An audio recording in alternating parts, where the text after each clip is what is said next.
Hi friends, இந்த மாதிரி சிக்கனில் ஒரு சைடு செஞ்சு பாருங்கள், சூப்பராக இருக்கும்.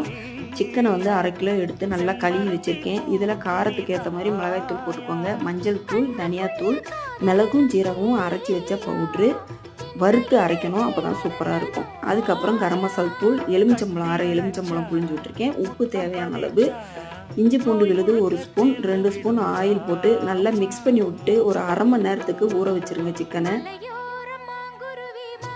1/2 மணி நேரம் கழித்து ஒரு பாத்திரத்தில் எண்ணெய் விட்டு அந்த எண்ணெய் ஹீட் ஆனதும் இந்த சிக்கனை கொஞ்சம் தள்ளி போட்டு அப்படியே கிளறி விடுங்க.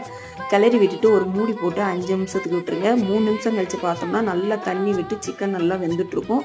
மறுபடியும் மூடி வச்சுட்டு ஒரு 2 நிமிஷம் கழித்து பார்த்தோம்னா ஆயில் தனியாக பிரிஞ்சு வரும். இந்த நேரத்தில் கருவேப்பிலையை போட்டுட்டு நம்ம இறக்கிட்டோம்னா சூப்பரான சிக்கன் வறுவல் ரெடிங்க. இதில் மல்லியில தூவி இறக்கிடுங்க, சூப்பராக இருக்கும். சாம்பார் சாதத்துக்கு கூட சூப்பராக இருக்கும். இந்த மாதிரி ட்ரை பண்ணி பாருங்கள். ட்ரை பண்ணிவிட்டு எப்படி இருந்துச்சு டேஸ்ட்டு அப்படின்னு சொல்லுங்கள். நன்றி, வணக்கம்.